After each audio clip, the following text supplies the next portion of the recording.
పొద్దుటూరు దసరా అంటే మా ఊరు గురించి మేము చెప్పుకోవడమే, అందరికీ ఎక్కడికైనా బయటికి పోతే మా ఊర్లో దసరా ఎటే ఎరుగుతుంది ఇటే ఎరుగుతుందని. బట్ చాలామందికి తెలియదు. దాన్ని డాక్యుమెంటరీ తీసి ఇట్లా అందరికీ చూపిద్దామనే ఆలోచన వచ్చిన ప్రేమ్కి ఫస్ట్ థ్యాంక్స్ చెప్పుకోవాలి. ఎందుకంటే నేను చిన్నప్పటి నుంచి దసరా వచ్చిందంటే ఊరికి వెళ్ళిపోతాం మేము. ఏముందిరా మీ ఊర్లో అంత అంత అంత అంత సూపర్గా ఏం చేస్తారా అంటే మేము చెప్పుకోవడమే, కానీ ఎప్పుడు అది ఎట్లుంటుంది అనేది ఎవరికి తెలియదు. అండ్ మీరు చూసింది కూడా చాలా తక్కువ, ఇంకా ఇంకా ఇంకా చాలా ఉంటుంది మొత్తం. యాక్చువల్గా ఏంటంటే యూత్ వచ్చారంటే మాత్రం 10 రోజులు పండగే. ఇంకా వాళ్ళ ఊరంతా అమ్మాయిలు తిరుగుతుంటారు. ఎక్కడెక్కడ ఉండే అమ్మాయిలంతా మా ఊరికి వచ్చేస్తారు ఆ 10 రోజులు. లాస్ట్ రోజు ఈ మన జానపద కార్యక్రమాలు కానీ మొత్తం ఊర్లో ఏ మూలకి వెళ్ళా కానీ ఏదో ఒకటి జరుగుతూనే ఉంటుంది. అండ్ ఇంకోటి ఏంటంటే దీంట్లో చెప్పడం మిస్ అయింది, ఒక టెంపుల్లో కాదండి, మా ఊర్లో 10 టెంపుల్స్ ఉంటే 10 టెంపుల్స్లో దసరా జరుగుతూనే ఉంటుంది.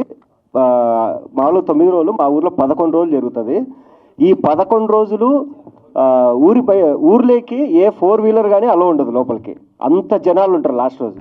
అండ్ లాస్ట్లో మీరు క్రాకర్స్ పిలిచింది చూశారు కదా, అదైతే నాన్ స్టాప్ 1 అవర్ శివకాశి నుంచి వచ్చి అక్కడ సెట్ చేసేస్తారు. నాన్ స్టాప్ 1 అవర్ క్రాకర్స్ వెళ్తాయి.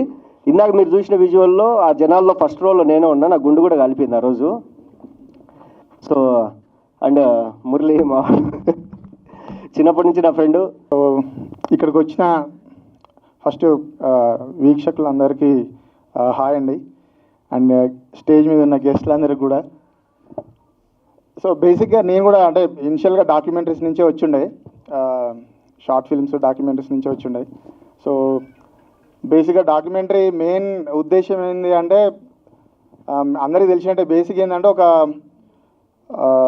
ఫ్యాక్ట్ని స్టోర్ చేయడం, ఒక నిజాన్ని స్టోర్ చేయడం అనేది, అది ఎంత బెటర్గా స్టోర్ చేస్తే ఫ్యూచర్కి అంత హెల్ప్ అవుతుంది, అంటే ఫ్యూచర్ జనరేషన్కి అంత హెల్ప్ అవుతుంది. సో మేబీ ఇంకా కమింగ్ ఫ్యూచర్లో అసలు ఈ పండుగ ఎట్లా జరుగుతుంది, ఏంటిది, ట్రెడిషన్స్ అనేవి ఉంటాయా ఉండవు అనేది ఇంకా అది తెలీదు. సో పొద్దుటూరు వాళ్ళకి ఇది ఒక మంచి డాక్యుమెంటేషన్. ఇది బేసిక్గా అందుకు అది తీసుకున్నందుకు, అది ప్రొడ్యూస్ చేసినందుకు అండ్ డైరెక్ట్ చేసినందుకు ఫస్ట్ మురళి గారికి అండ్ ప్రేమ్ గారికి కంగ్రాచులేషన్స్ అండి. అండ్ ఇందులో బేసిక్గా మాట్లాడాలంటే ఈ డాక్యుమెంటరీలో మాట్లాడాలంటే కొన్ని విషయాలు, అంటే ఇంట్రెస్టింగ్ అనిపించిన విషయం ఏంటంటే, అంటే తెలుగు స్టేట్స్లో దసరాని ఇంత రేంజ్లో చేస్తారనేది ఫస్ట్ టైం చూస్తున్నాను. నాకు తెలియదు, అంటే ఎన్ని సంవత్సరాల నుంచి నేను ఇక్కడ ఉంటున్నా కానీ ఎప్పుడు ఇంత విజువల్ చూస్తుంటే ఇంత పెద్దగా అసలు ఒక ఫెస్టివల్ని ఇంత చేస్తారా అనేది తెలీదు. అదొక కొత్త విషయం తెలిసింది ఈరోజు. అండ్ మ్యూజిక్ ఇచ్చిన యశ్వంత్ నాకు కూడా చాలా ప్లేస్లో చాలా మంచిగా ఎమోషన్స్, అంటే ఉన్న విజువల్స్కి చాలా యాడ్ చేశాడు. సో ఒకసారి వన్స్ అగైన్ ఈ టీంలో పనిచేసిన ప్రతి ఒక్కరికి congratulations and all the very best. Hello everyone, వచ్చిన వాళ్ళందరికీ థ్యాంక్స్. అండ్ ప్రేమ్ ఎక్కడున్నావు బ్రో? నెక్స్ట్ దసరాకి నన్ను ప్లీజ్ తీసుకెళ్ళబ్బా, పొద్దుటూరు తీసుకెళ్ళు. అండ్ లైవ్గా ఇంకా చూడాలని ఉంది నాకు, సరిపోవట్లేదు యాక్చువల్లీ. వెళ్దాం. యాక్చువల్లీ నాకు ప్రేమ్ లాంగ్ బ్యాక్ ఎప్పటి నుంచో తెలుసు. మేము కలిసి ఒక ప్రాజెక్ట్ చేద్దామని చెప్పేసి అనుకున్నాము. బట్ అతను ఈ ప్రాజెక్ట్లో ఆక్యుపై ఉండే అనమాట. అండ్ ఎంత ఎఫర్ట్స్ పెట్టిండా అంటే ఆల్మోస్ట్ ఎన్ని ఇయర్స్ అయింది బ్రో? ఆల్మోస్ట్ 3 ఇయర్స్ కంటిన్యూస్గా ఒక ప్రాజెక్ట్ మీద వర్క్ చేయడం అంటే నాట్ ఏ స్మాల్ థింగ్ తెలుసా. ఎంత పేషెన్స్ అండ్ డెడికేషన్ ఉండాలి. అండ్ మీరందరు చూశారు విజువల్స్ కానీ మ్యూజిక్ కానీ ఎవ్రీథింగ్ చాలా బాగున్నాయి. And investors out there, you can trust Prem and you can invest and he can well organize a project. Thank you everyone. Thank you everyone for coming here today. మా invitation accept చేసి వెంటనే chief గెస్ట్గా వచ్చిన కరుణ్ కుమార్ అన్నకు thank you అన్న. ప్రొద్దుటూరు దసరా ఇప్పుడు screen మీద చూశారు. ఈ September 20th ప్రొద్దుటూరుకు వస్తే రియల్గా చూడొచ్చు. డాక్యుమెంటరీ ఇక్కడ కేవలం ఇన్ఫర్మేషన్, ఆ 10 డేస్లో ఏం జరుగుతుందో ఇన్ఫర్మేషనే కాకుండా ఎమోషన్ని కూడా చాలా చక్కగా డాక్యుమెంట్ చేశాడు Murali. Thank you very much. And చాలా క్వాలిటేటివ్గా అండ్ ఎక్కడ కాంప్రమైజ్ కాకుండా ప్రొడ్యూస్ చేసిన ప్రేమ్కి kudos to Prem. Congratulations to your team. చాలామంది వర్క్ చేశారు. ఈరోజు మీరు ప్రీమియర్ చేస్తున్నారంటే you are already 1 step closer to your success.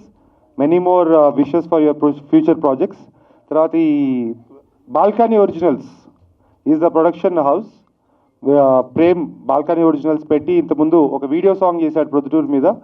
దాని తర్వాత ఈ డాక్యుమెంటరీ చేయడం జరిగింది. యశ్వంత్ నాగ్ గారు అద్భుతమైన మ్యూజిక్ ఇచ్చారు. Thank you very much.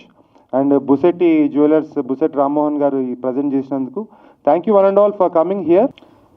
Good evening all, అందరికీ నమస్తే. సో డాక్యుమెంటరీ అని వచ్చేటప్పుడు నార్మల్గా నేనేమో ఎక్స్పెక్ట్ చేసి వచ్చానంటే, నేను చూసిన డాక్యుమెంటరీస్ అంటే డాక్యుమెంటరీస్ చాలా రకాలుగా ఉంటాయి. ఒకటి ప్రాపర్ డాక్యుమెంటేషన్ చేసే డాక్యుమెంటరీ అంటే ఏదైనా ఒక సంఘటనను కానీ లేదంటే ఒక ఈవెంట్ని కానీ ఏదైనా ఒక సందర్భాన్ని కానీ ప్రాపర్గా డాక్యుమెంట్ చేస్తారంట. ఏం జరిగింది అనేది ఇందులో చాలా ఉన్నాయి. క్రైమ్ డాక్యుమెంటరీస్ ఉంటాయి, డాక్యూ డ్రామా అంటారు. అంటే ఇప్పుడు వీరప్పన్ లాంటి ఒక చందన స్మగ్లర్ గురించి ఒక డాక్యుమెంటరీ చేసినప్పుడు అతను బ్రతికిలేడు కాబట్టి అతను రిసెంబుల్ చేస్తూ ఆ డ్రామాని సెపరేట్గా చూపిస్తూ అట్ ద సేమ్ టైం మళ్ళీ నిజమైన నిజ జీవితంలోని వ్యక్తులతో వాళ్ళతో మాట్లాడిస్తూ అది చేసినంత డాక్యూ డ్రామా అంటారు. ఇది కాకుండా సైంటిఫిక్ డాక్యుమెంటరీస్ ఉంటాయి, యానిమల్ డాక్యుమెంటరీస్ ఉంటాయి. అయితే దురదృష్టవశాత్తు డాక్యుమెంటరీస్ మీద మనకి పెద్ద అవగాహన లేదు. సో ముఖ్యంగా తెలుగు రాష్ట్రాల్లో చాలా తక్కువ అక్కడ చేసేది. దూలం సత్యనారాయణ లాంటి వాళ్ళు తప్ప చాలా తక్కువ మంది డాక్యుమెంటరీస్ని చూస్తారు. నిజాన్ని చెప్పాలంటే ప్రాపర్గా డాక్యుమెంటరీస్ చేస్తే సినిమా కంటే చాలా పెద్ద మార్కెట్. అది సినిమా కంటే చాలా చాలా పెద్ద మార్కెట్. ఆ మార్కెట్ ఏంటి, దాని పొటెన్షియాలిటీ ఏంటని తెలియదు. రెండోది ఏంటంటే దురదృష్టవశాత్తు మనకి దానికి నిర్మాతలు దొరకరు. ఎందుకంటే డాక్యుమెంటరీస్ తీసేవాళ్ళు దాన్ని ప్రాపర్గా అంటే ఇప్పుడు ఎంగేజింగ్గా తీయడం ఉండదు. నేను నెక్స్ట్ అది మాట్లాడతాను. సో ఎంగేజింగ్గా తీయడం ఉండదు. డాక్యుమెంటరీ అనగానే ఫస్ట్ కాకరుపులతోని చాలా నీరసంగా నిస్సత్తుగా ఎక్కడో ఒక డ్రాట్ ఏరియాలో ఓపెన్ చేసి అలాగంతా తీయడం వల్ల డాక్యుమెంటరీ అంటే అది ఏదో ఒక ఆర్ట్ ఫామ్, ఆర్ట్ ఫిల్మ్ అలాంటిది ఉంటుంది. బట్ అలా కాకుండా డాక్యుమెంటరీని చాలా చాలా చక్కగా చేయొచ్చు, చాలా అద్భుతంగా తీయొచ్చు, చాలా ఎంగేజింగ్గా చేయొచ్చు అనడానికి ప్రొద్దుటూరు దసరా ఒక పెద్ద ఉదాహరణ. First of all so kudos to director గారికి, ప్రొడ్యూసర్ గారికి, దీని వెనక శ్రమపడిన ప్రతి ఒక్క టెక్నీషియన్కి నేను ముందు అభినందనలు తెలియజేస్తున్నాను. రెండవది ఏంటంటే ఈ డాక్యుమెంటరీ అంటే నేను పక్కనే ఉన్న ఆయనతో విప్లవ్ గారితో మాట్లాడుతున్నప్పుడు అయిపోగానే ఆయన నన్ను అడిగింది ఎలా అనిపించింది సార్ అంటే డాక్యుమెంటరీ అంటే మనకి బేసికల్గా ఓన్లీ ఫ్యాక్ట్సే ఉంటాయి కాబట్టి సో మనం ఇందులోకి ఫిక్షన్ని ఎంత జొప్పించినంత కూడా ప్రోగ్రామ్డ్ థింగ్ అంటే మాకు ఆల్రెడీ ఒక డాక్యుమెంటరీ ఇలాగే తీయాలి అన్న బ్యారియర్స్ని బద్దలు కొట్టినట్టు కూడా నాకు ఇప్పుడు అనిపించింది. సో ఎందుకంటే ఇందులో ఏఐని యాడ్ చేశారు, ఎందుకంటే టెక్నాలజీని అందిపుచ్చుకోవాలి కదా. సో ఏఐని యాడ్ చేశారు, దాని తర్వాత బ్యాక్ స్టోరీని చెప్పారు. బ్యాక్ స్టోరీని చెప్పి అట్ ద సేమ్ టైం దాంట్లో ఫిక్షన్ని యాడ్ చేయకుండా ఏం జరుగుద్దో ఆ లిమిటేషన్స్లో పెట్టారు. Special appreciation to Yashwant Nag గారు. చాలా చాలా చాలా చాలా మంచి మ్యూజిక్ ఇచ్చారు. ఒక 2-3 ప్లేసుల్లో అయితే నిజంగా గూస్ బంప్స్ వచ్చినాయి. చాలా బాగుంది అది. అంటే అది మేబీ అంటే విజువల్కి మ్యూజిక్కి రెండిటికి కలిగిన రెండు కలిసిపోయి ఆ టైంకి మనం అందులో లీనమైపోవడం వల్ల కలిగేది కావచ్చు. మీకు కూడా అనిపించవచ్చు. నాకైతే అనిపించింది 2-3 దగ్గరలో అయితే గూస్ బంప్స్ అనిపించాయి నాకు టోటల్ డాక్యుమెంటరీలో. ఎందుకంటే ఇదే నేను విజ్ఞాన ప్రదర్శనలో లేకపోతే నాకు ఏదో వచ్చని చెప్పట్లేదు, కానీ టోటల్ డాక్యుమెంటరీలో ఇప్పటికి కూడా ఇంకా సెన్సార్ సర్టిఫికెట్ ఇంకా చాలా పనులు ఉన్నాయని నాకు అర్థమవుతుంది. కాబట్టి ఎవరైతే లైవ్ వ్యక్తులతో మాట్లాడించారో వాళ్ళ వాయిస్ని మళ్ళీ రికార్డ్ చేసి దాంట్లో యాడ్ చేయగలిగితే ఇది ఖచ్చితంగా ఆ ఫుల్ సర్కిల్ పూర్తి చేసుకుని ప్రాపర్ డాక్యుమెంటరీ అవుతుంది అనేది నా తాలూకా ఉద్దేశం. అది ఏమాత్రం వీలున్నా దయచేసి చేయండి. ఉన్నవే మొత్తం 3-4 మాట్లాడారు, వాళ్ళ ఓన్ వాయిస్లు ఉంటే అది బెటర్మెంట్ ఉంటుంది. రెండోది ఏంటంటే ఇక్కడ ఎవరైనా ఫిల్మ్ మేకర్స్ కనుక్కున్నట్లయితే వాళ్ళకు కూడా నేను చెప్పదలుచుకుంది ఏంటంటే డాక్యుమెంటరీస్ మనం 100% చేయొచ్చు. ఇప్పుడు ముందున్నట్టుగా కాకుండా ఇప్పుడు నెట్ఫ్లిక్స్ లాంటి ప్లాట్ఫామ్స్లో డాక్యుమెంటరీస్ కంటూ ఒక సెపరేట్ సెక్షన్ ఉంది, దానికి సెపరేట్ లవర్స్ ఉన్నారు. ఇది కాకుండా ఎన్ఎఫ్డిసి, ఇంకోటి ముంబై ఫిల్మ్ ఫెస్టివల్ ఒకటి ఉంది, ముంబై ఇంటర్నేషనల్ ఫిల్మ్ ఫెస్టివల్, తర్వాత గోవా ఫిల్మ్ ఫెస్టివల్లో ఉంది. ఎన్ఎఫ్డిసి వాళ్ళు వీళ్ళంతా కూడా డాక్యుమెంటరీస్ని ఎంకరేజ్ చేస్తారు. ఇదంతా సెపరేట్ కొంచెం రీసెర్చ్ చేస్తే దీనికి సంబంధించినవన్నీ కూడా మనకు దొరుకుతాయి. మంచి డాక్యుమెంటరీస్ మనం చేయొచ్చు. మన ఊరిని మనం రికార్డ్ చేయొచ్చు, మన ఊరిలో ఉండే కల్చర్ని రికార్డ్ చేయొచ్చు, ఒక సంఘటనను రికార్డ్ చేయొచ్చు. ఎందుకంటే ఒకప్పుడు తాళపత్ర గ్రంథాల్లో ఉండే దాన్ని తర్వాత బుక్ ఫామ్లోకి తీసుకొచ్చి బుక్ని ఇప్పుడు మనం డిజిటల్లోకి తీసుకొచ్చి దాన్ని కంటిన్యూ ఎలా చేస్తామో డాక్యుమెంటరీ కూడా దృశ్య రూపంగా మనకి మిగిలిపోయే చరిత్ర. డాక్యుమెంటరీకి ఒక అథెంటిసిటీ ఉంటుంది. ఆ అథెంటిసిటీని చాలా అందంగా ఇక్కడ ఆవిష్కరించిన మురళి గారికి, ప్రేమ్ గారికి ఇద్దరికి అభినందనలు తెలుపుతూ నేనైతే ఈ సినిమాని ఒక సినిమాటిక్ డాక్యుమెంటరీగా చూస్తున్నాను. Thank you very much. Thank you very much. అందరికీ నమస్కారం అండి. అందరూ ఎలా ఉన్నారు? నేనైతే చాలా చాలా బాగున్నాను. నేను మాట్లాడబోయే ముందు మా సొంతూరు ప్రొద్దుటూరు. నేను పుట్టి పెరిగిందంతా ప్రొద్దుటూరులోనే. నాకు ఒక యాక్టర్ అయ్యాను, ఇన్ని సినిమాలు చేయగలిగాను అంటే నా సోర్సెస్ మొత్తం ప్రొద్దుటూరే. ఇంకో చాలా గ్రేట్ థింగ్ ఏంటంటే కరుణ గారి డైరెక్షన్లో నేను శ్రీదేవి సోడా సెంటర్ సినిమాలో యాక్ట్ చేశాను. సార్ మీకు గుర్తుందో లేదో, సక్సెస్ టూర్కు మీరు ప్రొద్దుటూరు వచ్చారు సార్. ప్రొద్దుటూరు వచ్చినప్పుడు సార్ మీరు మా ప్రొద్దుటూరు వెళ్తున్నారు సార్, మా ప్రొద్దుటూరులో సినిమాలు అంటే చాలా ఇష్టం, మీరు నా గురించి ఒక మాట చెప్పండి సార్ అని ఆ రోజు నేను ఒక చిన్న రిక్వెస్ట్ చేశాను సార్ని. మర్చిపోకుండా అంత క్రౌడ్లో నా పేరు గుర్తుపెట్టుకొని మీ ప్రొద్దుటూరు అబ్బాయి అని మీరు చెప్పారు సార్. ఆ సంతోషం నేను మాటల్లో చెప్పలేను సార్. చాలా చాలా చాలా థ్యాంక్స్. ఆ థ్యాంక్ యూ చెప్పే సందర్భం ఇది అవ్వడం, ఇది ప్రొద్దుటూరుకు సంబంధించిన ఈవెంట్ అవ్వడం నిజంగా చాలా చాలా చాలా ఆనందంగా ఉంది. బిఫోర్ సినిమాల్లోకి వచ్చినప్పుడు ఏదైనా ఆఫీస్కి వెళ్ళినప్పుడు అదేంటో తెలీదు, అమాయకత్వమో ఏంటో, సార్ మాది కడప సార్, ప్రొద్దుటూరు సార్, మాది సినిమాలు అంటే బాగా ఇష్టం సార్. ప్రొద్దుటూరు అదే ఎక్కడ అంటే, సార్ మా ఊరు సార్, దసరా బాగా జరుగుతుంది సార్ మా ప్రొద్దుటూరులో. ఇది ఆటోమేటిక్గా నేను ప్రొద్దుటూరు వాడిని అవ్వడం వల్ల మాట్లాడక ముందే సార్ ప్రొద్దుటూరు సార్ మాది, మా ఊర్లో దసరా బాగా జరుగుద్ది, ఇంకా ఏంటి అని ఎవరైనా ఆశ్చర్యంగా పెడితే, సార్ మా ఊరిని సిరిపురి అంటారు సార్, మా ఊర్లో బంగారం ఎక్కువ దొరుకుతుంది సార్. ఈ రెండు బాగా వాడేసేవాడిని నేను. ఏదైనా డైరెక్టర్ని కలిసినప్పుడు మాట పెంచే ప్రయత్నంలో, సార్ మాది ప్రొద్దుటూరు, మా ఊర్లో దసరా చాలా బాగా జరుగుతుంది సార్, ఇండియాలో మైసూర్ తర్వాత మా ప్రొద్దుటూరులోనే అంత బాగా జరుగుతుంది సార్ అని. సో ఒక ఆర్టిస్ట్ అవ్వడానికి నేను ఆలోచించిన ఐడియాస్లో ఇదొక మంచి ఐడియా, నాకు చాలా అంటే చాలా హెల్ప్ అయింది కూడా. కమింగ్ టు ప్రొద్దుటూరు దసరా చాలా చాలా చాలా చాలా బాగా జరుగుతుందని ప్రొద్దుటూరులో ఉన్న ప్రతి ఒక్కరికి తెలుసు. బట్ ప్రేము వాళ్ళ టీం కలిసి యావత్ ప్రపంచానికి ప్రొద్దుటూరు దసరా గొప్పతనం, ప్రొద్దుటూరులో దసరా ఎలా జరుగుతుంది అని యావత్ ప్రపంచానికి తెలియజేసేలా వీళ్ళు వాళ్ళ సొంత డబ్బులతో వ్యయ ప్రయాసలు ఓర్చి, కష్టాలు నష్టాలు అన్నీ ఓర్చి, జస్ట్ ఒక ప్రాంతీయ అభిమానంతో, జస్ట్ ప్రొద్దుటూరు మీద ఉన్న గౌరవంతో, ఇంత కష్టంతో మీరు ఇది చేశారంటే బ్రదర్ మీ కష్టం మామూలుగా ఉండదు, అది నాకు తెలుసు. ఎందుకంటే మేము కూడా సినిమాల్లో చేస్తున్నాం కాబట్టి. ఒక ప్రాజెక్ట్ బయటికి రావాలి అంటే దాని వెనకాల ఎంత కష్టం ఉంటుంది, ఎంత పెయిన్ ఉంటుంది, ఎంత మనీ ఇన్వెస్ట్ చేయాలి, ఎంత టైం ఇన్వెస్ట్ చేయాలి, అది నాకు చాలా బాగా తెలుసు. నిజంగా మిమ్మల్ని చూస్తుంటే ఒక ప్రొద్దుటూరు వాడిగా నాకు చాలా చాలా చాలా చాలా చాలా గర్వంగా ఉంది. మన ప్రొద్దుటూరులో జరిగే దసరాని యావత్ ప్రపంచానికి తెలియజేయాలి అని మీరు చేస్తున్న ఈ ప్రయత్నంలో నేను కూడా వచ్చి ఏదో రెండు మాటలు మాట్లాడడం అనేది నిజంగా ఒక ప్రొద్దుటూరు వాడిగా నేను చాలా అంటే చాలా గర్వపడుతున్నాను, చాలా ఆనందపడుతున్నాను. చెప్పాలంటే లిటరల్గా హైదరాబాద్లో నేను చాలా ప్రౌడ్గా ఫీల్ అయ్యే మూమెంట్ కూడా ఇదే అనుకుంటున్నాను. ప్రొద్దుటూరు దసరాలో ఏంటంటే అండి, యాక్చువల్గా ఆ పండగ హిందువులదే అయినా యావత్ ప్రొద్దుటూరు మొత్తం జరుపుకునే పండగ. అంటే క్రిస్టియన్ లేదు, ముస్లిం లేదు, అన్య మతాలు లేరు. మా ముస్లిమ్స్ అయితే బుర్ఖాలు వేసుకొని రాత్రంతా ఉంటారు. ఈ అమ్మవారు వస్తుందంట, అమ్మవారిని చూద్దామంట, ఈ ఏదో కొత్త ఈవెంట్స్ పెడతారంట, పటాకులు బాగా కాలుస్తారంట, అమ్మవారిని దర్శించుకునే వాళ్ళు. మా ముస్లిమ్స్ లేడీస్ కూడా రాత్రి అమ్మవారు బయటికి వచ్చేంత వరకు వెయిట్ చేసి అమ్మవారిని చూసి ఆ పటాకులు కాల్చేసి చూసి రాత్రి 3 అవ్వని 4 అవ్వని 5 అవ్వని ఏదైనా కానీ అసలు మీరు చెప్తే నమ్మరు, ఇసుక వేస్తే రాలనంత జనం ఉన్నా ఆడలేదు, మగ లేదు, చిన్న లేదు, పెద్ద లేదు, ప్రతి ఒక్కరూ ప్రొద్దుటూరులో దసరా అంటే ప్రతి ఒక్కరి పండగ అది.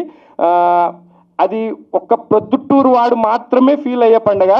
బట్ మీరు విజువల్గా దాన్ని చూశారు, ఎంజాయ్ చేశారంటే అఫ్కోర్స్ మీరు కూడా అంతో ఇంతో లక్కీ అనే చెప్పాలి. బట్ మీకు టైం ఉంటే ఈ దసరాకి తప్పకుండా మా ప్రొద్దుటూరు రండి. అమ్మవారి దర్శనంతో పాటు మా టౌన్ మొత్తం కలకల్లాడిపోతుంది ఆ రోజు. చాలా అంటే చాలా బాగుంటుంది. Thank you so much Prem, just thank you. Hi అందరికీ నమస్కారం. థ్యాంక్స్ ఫస్ట్ ఆఫ్ ఆల్ రావడం. నవ్వకండి రా. సో త్వరగా క్లోజ్ చేశాను, పెద్దలు ఉన్నారు ఇక్కడ. సో బాల్కనీ ఒరిజినల్స్ అనేది బేసిక్గా మేము 3 years బ్యాక్ స్టార్ట్ చేసాము. సో దీని మెయిన్ ఎజెండా ఏంటంటే, ఇప్పటి వరకు రాయలసీమ కంటెంట్లు అంటే మనకు ఫ్యాక్షనో లేకుంటే బ్యాక్వర్డ్ ఏరియానో లేకుంటే అక్కడ ఎక్కువ వైలెన్స్ ఉంటుందన్న మాత్రమే చూపించారు. బట్ బాల్కనీ ఒరిజినల్స్ ఇప్పటి నుంచి రూటెడ్ రాయలసీమ కథల్ని మీ ముందుకు తీసుకొస్తుంది. ఇది మాత్రమే చెప్పగలము. నెక్స్ట్ త్వరలో మేము ఒక వెబ్ సిరీస్తో వస్తున్నాము. దానికి డైరెక్టర్ మురళీకృష్ణ తుమ్మ గారు. సో ఆయనని మాట్లాడవలసిందిగా కోరుకుంటున్నాం. Thank you. అందరూ వచ్చినందుకు. నాకు యాక్చువల్లీ స్టేజ్ ఫియర్, నేను ఎక్కువ మాట్లాడలేను వీళ్ళంతగా. సో అందరికీ థ్యాంక్ యూ. ఎస్పెషల్లీ వీళ్ళు డ్యాన్స్ చేసి పాపం బయట రిహార్సల్స్ చేసి ఎక్కడి నుంచో వచ్చారు, చాలా దూరం నుంచి వచ్చారు. థ్యాంక్ యూ అండి. థ్యాంక్ యూ అమ్మా మీ అందరికీ. మా ఫ్రెండ్స్ అంతా ఉన్నారు, వాళ్ళందరూ మాట్లాడాలంటే నాకు సిగ్గుగా ఉంది. So thank you so much. నేనేం చెప్తానంటే నా లైఫ్లో 2 అద్భుతాలు జరిగినాయండి. ఒకటి మా డాక్టరు, రెండోది ఈ documentary, Dasara documentary. So I want to thank him, Prem Kumar గారిని ఒకసారి థ్యాంక్స్ చెప్పాలి నేను అందరి ముందర. సో బికాజ్ ఆయన ఈ అవకాశం లేకపోయింటే మైట్ బి నేను చెప్పాలి అంటే యాక్చువల్గా ఏంటంటే నేను నాకు దగ్గర డాక్యుమెంటరీ చేయాలని చెప్పినప్పుడు నేనేదో సినిమా కథ రాసుకుందామని వచ్చాను, ఈ డాక్యుమెంటరీలు నాటకాలు అంటాడేంటి అని అనుకున్నాను నేను. But I tried my level best to portray cinematic knowledge, నాకున్న నాలెడ్జ్ని ఇవిని ఈ డాక్యుమెంటరీని చూపించి బోరింగ్గా లేకుండా సార్ వాళ్ళు చెప్పినట్టు. So I tried my level best, దాన్ని అలా సినిమాటిక్గా ఇది చేసినాను. సో మీ అందరికి నచ్చిందని అనుకుంటున్నాను. సో థ్యాంక్ యూ అండి. అందరూ పిలిచితే వచ్చారు, నాకు చాలా మంచిగా అనిపించింది. ఇంతమంది క్రౌడ్ నేను ఎప్పుడు చూడలేదు నా ఇదిలో. సో అందుకే నాకు చాలా కొంచెం టెన్షన్గా కూడా ఉంది. సో ఎస్, ఐ కంప్లీట్లీ నా ప్రొడ్యూసర్కే క్రెడిట్ ఇస్తానండి, ఎందుకంటే వితౌట్ హిమ్ నథింగ్, నేనేం చేయకపోయేవాడిని. ఆయన ఇచ్చిన ఫ్రీడమ్తోనే ఇంత చేయగలిగాము, ఏ కానీ మొత్తం అంతా. ఇంకా yes everybody thank you so much మీ పేషెన్స్కి అంతకి. ఇక్కడ మా వైఫ్ ఉంది, ఆమెకు నేను ఫస్ట్ ఇది చెప్పాలి, ఎందుకంటే ఇది చేయగలగాలంటే నాకు సపోర్ట్ ఫ్రమ్ హోమ్ ఉండాలి. సో ఆ సపోర్ట్ అంతా మా wife Pooja Krishna Tumma. So success అంతా క్రెడిట్ ఆమెకి ఇస్తాను. So she is the one. నాకేం పెద్ద తెలీదు, తను ఏదో చెప్తుంటే నేను చేసుకుంటూ వెళ్తుంటాను అంతే. సో థ్యాంక్ యూ అండి. సో వేదిక మీద ఉన్న అందరికీ thank you sir. Thank you so much for watching our documentary. So everyone, please share this and please promote us, please, so that we can do more documentaries, whatever he wanted to do. మేము ఇది చేయాలంటే మీ support అవసరం ఉంటుంది. So మీ అందరు support చేస్తారని కోరుకుంటున్నాను. Thank you అండి. Thank you so much. Nag గారు ఆయన కూడా ఇక్కడ రాలేకపోయారు, చాలా హెవీ వర్క్ ఉంది తనకి. సో యశ్వంత్ నాగ్ గారు కూడా చాలా థ్యాంక్స్, ఎందుకంటే యశ్వంత్ నాగ్ గారి వల్ల ఇంకొంచెం దీని మాకు వెయిట్ వచ్చింది. అండ్ అలాగే లిరిక్ రైటర్ నాగేంద్ర గోపు, తను కూడా మంచి లిరిక్స్ ఇచ్చాడు. తను భవిష్యత్తులో కూడా మంచి లిరిక్ రైటర్ అవుతాడు అండ్ రైటర్ కూడా అవుతాడు. And mainly special thanks to Jaisim అన్న. సో స్టార్టింగ్ నుంచి ఈవెంట్ని ఇంత స్మూత్గా హ్యాండిల్ చేయడానికి మాకున్న తక్కువ టీమే, కానీ ఎక్స్పీరియన్స్ లేదు. ఇది ఫస్ట్ ప్రాజెక్ట్ నాది. జైసిమ్ అన్న థ్యాంక్ యూ సో మచ్ అన్న. రాయలసీమ గురించి మేము ఎప్పుడూ డిస్కస్ చేస్తూ ఉంటాం, కాన్సెప్ట్స్ కానీ లేకుంటే సాంగ్స్ గురించి కానీ. అండ్ అమ్మ మీ అందరికీ థ్యాంక్ యూ సో మచ్ అమ్మ. అండ్ పిల్లలు పాపం చాలా టైం తీసుకొని మేకప్ చేశారు, బట్ ఐఎమ్ రియల్లీ సారీ, మీతో డ్యాన్స్ ప్రాపర్గా చేపించలేకపోయాము, క్షమించండి. అండ్ యాంకర్ థ్యాంక్ యూ అండి సార్, కరుణాకర్ గారు thank you so much sir.